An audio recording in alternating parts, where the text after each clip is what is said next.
कहानी की शुरुआत होती है जॉन नाम के एक छोटे से बच्चे से, जिसके पास एक ऐसी अद्भुत शक्ति थी जो उसे बाकी बच्चों से बिल्कुल अलग बनाती थी। असल में वो हर तरह के जानवर की भाषा समझकर उनसे बातचीत कर सकता था। उसका सबसे खास दोस्त भी एक कुत्ता था, जिसने जॉन को बाकी कुत्तों के बारे में कई चीजें बताई थी। जैसे कुत्ते एक दूसरे के पिछवाड़े को सूंघकर हेलो बोलते हैं, मगर जॉन का इस तरह जानवरों से बातें करना उसके पिता आर्चर को बिल्कुल पसंद नहीं था। उन्हें लगता था कि जैसे जॉन के सर पर किसी बुरी आत्मा का साया है, इसलिए उन्होंने चर्च से फादर को बुलाया ताकि वो जॉन को इस प्रेत आत्मा से छुटकारा दिलवा दे। जब फादर जॉन को उठाकर इधर उधर घुमा रहा था तो उसके कुत्ते ने गुस्से में आकर फादर की टांग पर काट लिया।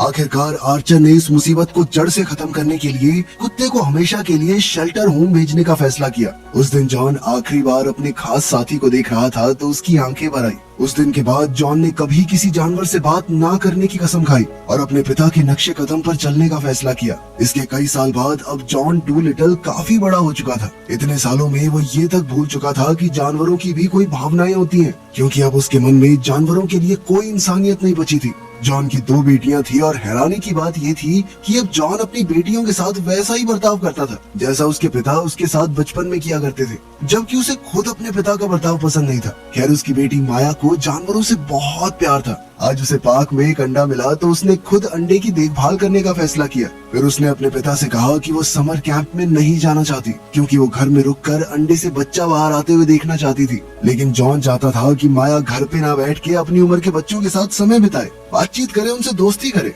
इसलिए उसने माया से कहा कि तुम किसी भी हालत में समर कैंप मिस नहीं करोगी। खैर, नाश्ते के बाद जॉन हॉस्पिटल पहुंचा। अब वो एक जाना माना डॉक्टर बन चुका था और उसने अपने 2 और साथियों के साथ मिलकर अपना हॉस्पिटल खोल लिया था। तब मार्क ने उन्हें बताया कि उन्हें कंपनी का एक हिस्सा बेचने के लिए काफी अच्छा ऑफर मिला है, मगर जीनो थोड़ा हिचकिचा रहा था। फिर मार्क ने जॉन को बताया कि सैटरडे की सुबह उन तीनों को कंपनी से मीटिंग के लिए जाना है। वैसे तो जॉन अपने परिवार के साथ शहर से बाहर जाने वाला था, लेकिन मीटिंग जरूरी थी तो वो आने के लिए मान गया। असल में उन्होंने फैसला ये किया था कि उसकी पत्नी बच्चों को लेकर ट्रिप पर चली जाएगी और जॉन सैटरडे को मीटिंग खत्म करके उनके पास ही पहुंच जाएगा। खैर, जैसे ही वो ट्रिप के लिए निकलने वाली थी तो माया ने अपने माँ बाप को बताया कि रॉडनी यानी उसका गिनी पिग अपने पिंजरे से भाग गया है। तब जॉन ने उससे वादा किया कि वो रॉडनी को ढूंढकर अपने साथ ही ले आएगा। लेकिन रात के समय अचानक रॉडनी उसके बिस्तर में घुसा है और उसके कंबल से होता हुआ उसकी छाती पर चढ़ गया। अचानक रॉडनी को अपने ऊपर देखकर जॉन बुरी तरह चिल्लाने लगा, मगर जल्द ही उसने खुद को संभाला और फिर रॉडनी को पकड़कर वापस पिंजरे में डाल दिया।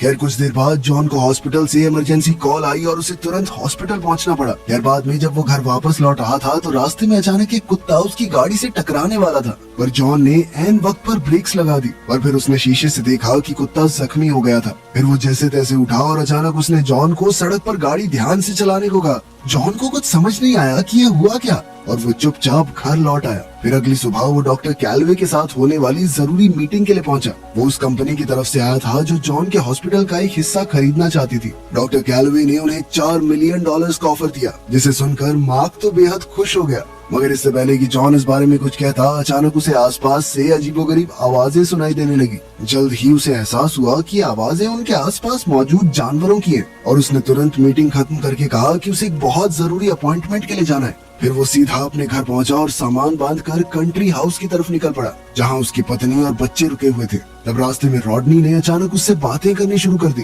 तो जॉन ने घबराकर गाड़ी साइड में रोक दी, वरना उसका एक्सीडेंट हो जाता। उसे यकीन नहीं हो रहा था कि उसे जानवरों की बातें सुनाई दे रही हैं। अब उसने इस मुसीबत से छुटकारा पाने के लिए रॉडनी का पिंजरा निकालकर सड़क पर रख दिया और उसे वहीं छोड़कर आगे जाने का फैसला किया। मगर फिर जॉन को माया का भी ख्याल आया और उसे याद आया कि माया को रॉडनी से कितना लगाव है। इसलिए उसने फिर से वापस जाकर रॉडनी को उठाया और उसे रास्ते भर चुप रहने को कहा, वरना इस बार जॉन उसे पक्का सड़क किनारे छोड़ ही देगा। अब उसने रॉडनी का पिंजरा गाड़ी की छत पर बांध दिया और फिर एक लंबा सफर तय करके कंट्री हाउस तक पहुंच गया। तब उसने देखा कि उसके पिता भी वहां आ गए थे। माया तो रॉडनी को देखते ही तुरंत उसके पास दौड़ी, लेकिन इधर जॉन सबके सामने नॉर्मल होने का नाटक कर रहा था, क्योंकि सच तो ये था कि अब हर तरह के जानवर उससे बातें करने लगे थे। खैर, शाम को जॉन सोने जा रहा था और लीजा बाथरूम में थी। तभी अचानक जॉन को एक बार फिर से एक अजीबोगरीब आवाज सुनाई दी जो उसे पुकार रही थी। जॉन ने बालकनी में जाकर देखा कि एक उल्लू उससे मिलने आया था। असल में उस उल्लू के पंख में लकड़ी का एक टुकड़ा फंस गया था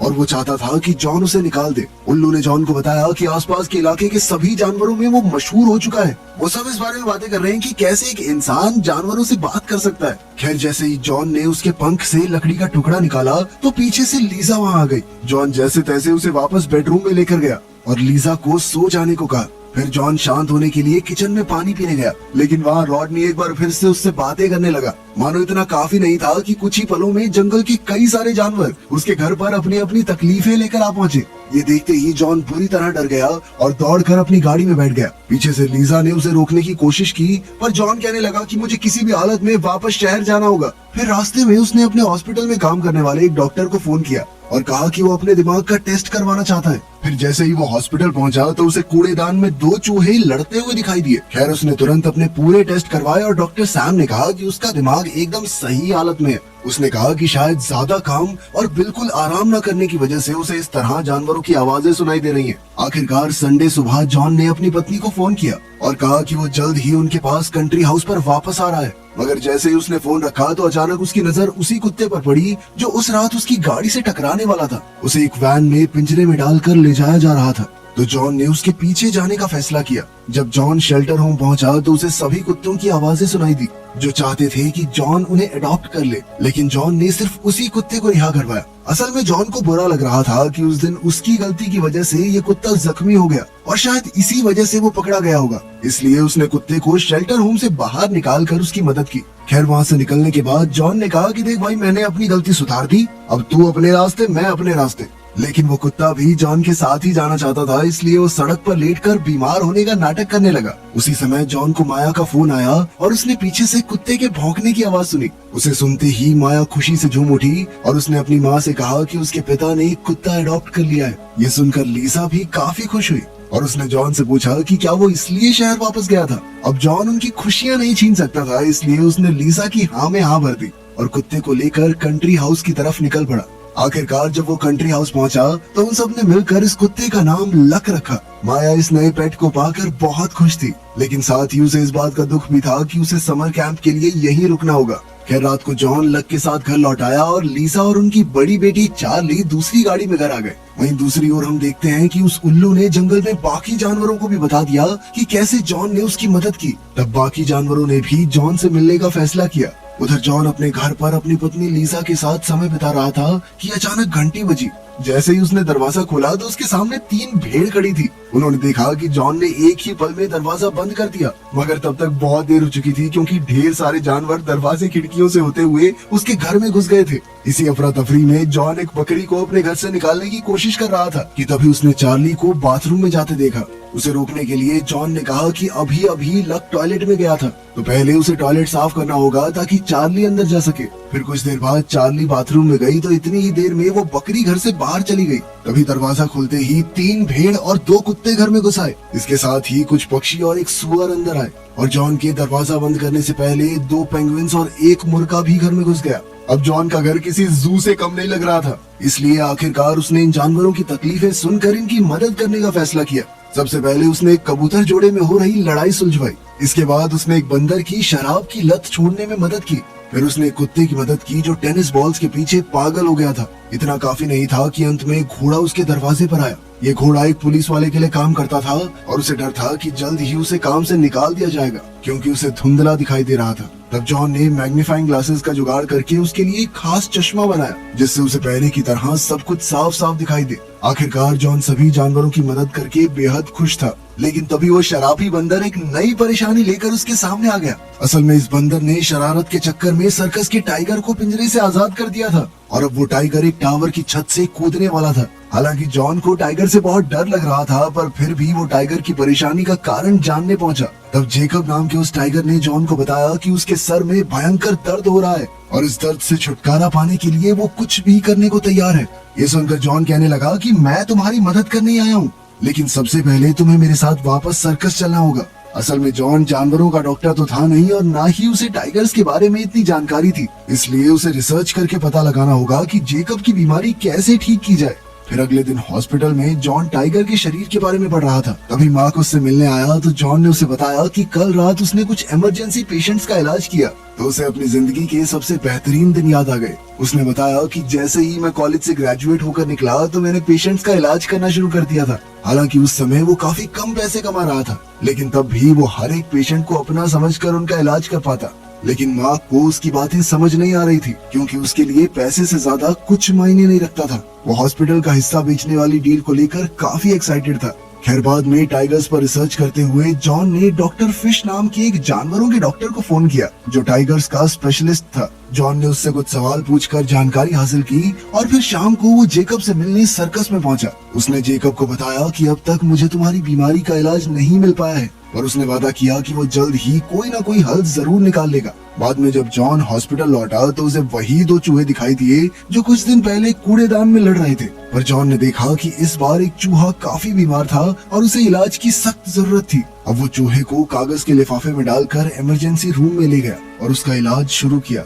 इतनी ही देर में लीसा वहाँ पहुंची और जब उसने जॉन को एक चूहे का इलाज करते देखा तो उसके होश उड़ गए। जल्द ही जॉन के साथी डॉक्टर्स भी वहाँ आ गए और वो ये देखकर हक्के बक्के रह गए कि जॉन जानवरों से बातें कर रहा था। लेकिन तभी अचानक चूहा बेसुध होकर गिर पड़ा और फिर जॉन को लगा कि उसे दिल का दौरा पड़ा है। अब जॉन ने उसे अपने मुंह से सांस देकर सीपीआर दी ताकि वो फिर से जिंदा हो सके। फिर जब वो चूहे की छाती पर मसाज कर रहा था तो चूहे के पेट से अजीब आवाजें आने लगी। तब जॉन को एहसास हुआ कि चूहे को सिर्फ गैस की दिक्कत थी। और इधर लीजा ये सब देखकर बुरी तरह घबरा गई, क्योंकि उसे लगा कि जॉन की दिमागी हालत अब ठीक नहीं है। इसलिए उसने जॉन को साइकाइट्रिक हॉस्पिटल में भेजने का फैसला किया। वहाँ जॉन की मुलाकात हॉस्पिटल के डायरेक्टर डॉक्टर ब्लेन से हुई तो पता चला कि डॉक्टर ब्लेन और जॉन दोनों कॉलेज में एक साथ पढ़े थे। ब्लेन के पास एक पालतू बिल्ली थी जो उससे नफरत करती थी। जॉन को भी ब्लेन कुछ खास पसंद नहीं था, इसलिए जल्द ही जॉन और उस बिल्ली की अच्छी दोस्ती हो गई। अब ब्लेन ये साबित करना चाहता था कि जॉन का दिमाग ठिकाने पर नहीं है, इसलिए उसने एक एक्सपेरिमेंट करने का फैसला किया।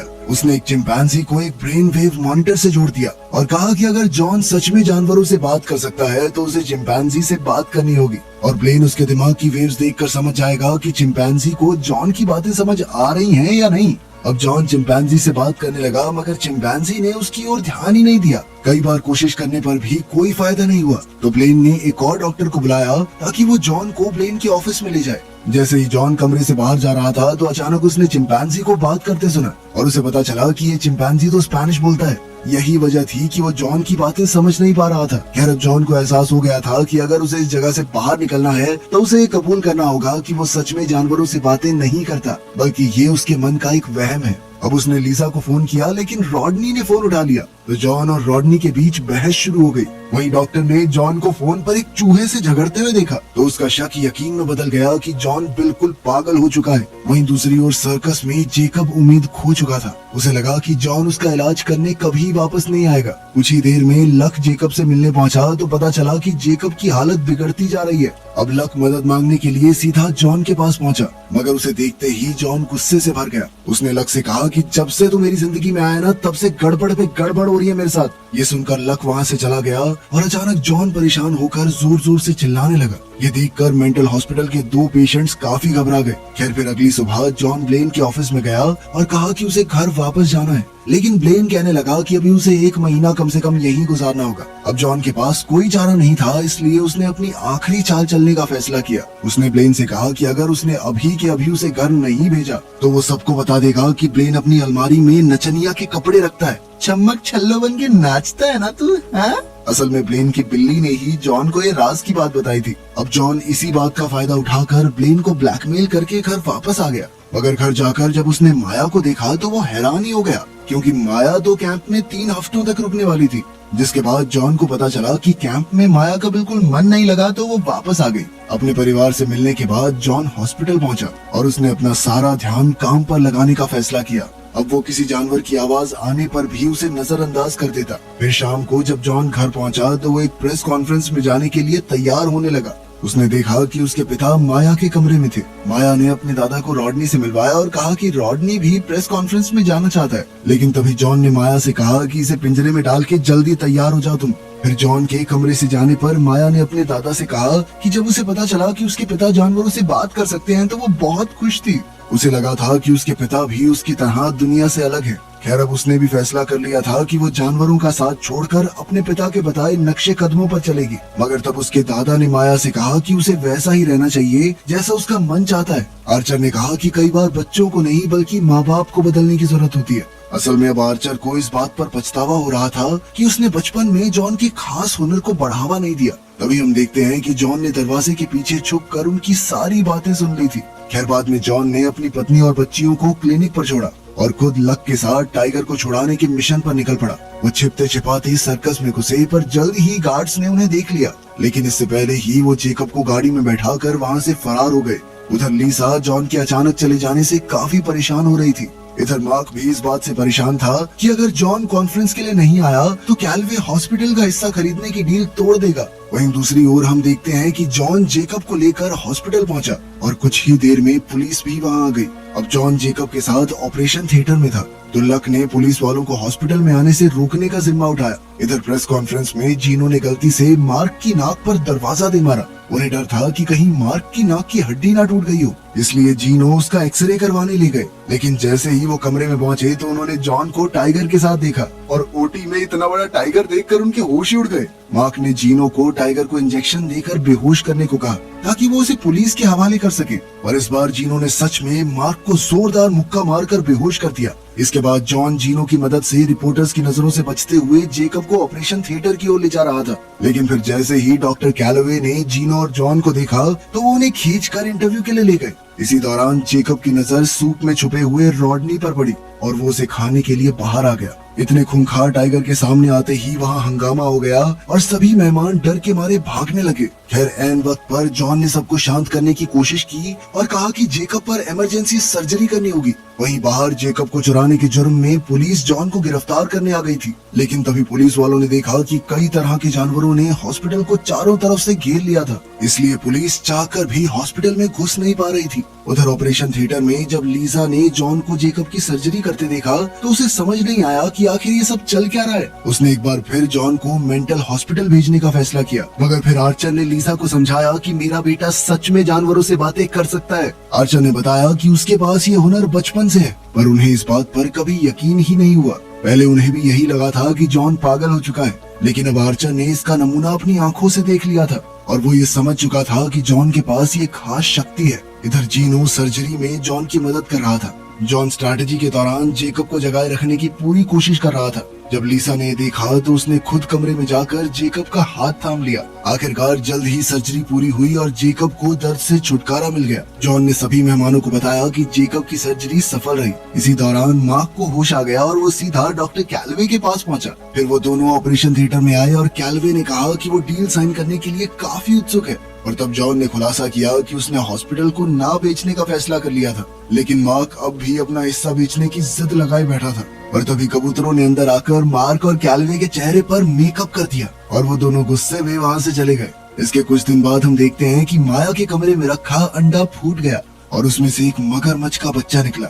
अब लक और रॉडनी के साथ साथ माया ने इसे भी पालने का फैसला किया और वो भी उनके परिवार का हिस्सा बन गया। वीडियो पसंद आई तो लाइक कर देना, चैनल को सब्सक्राइब कर लेना। मिलते हैं अगली वीडियो में।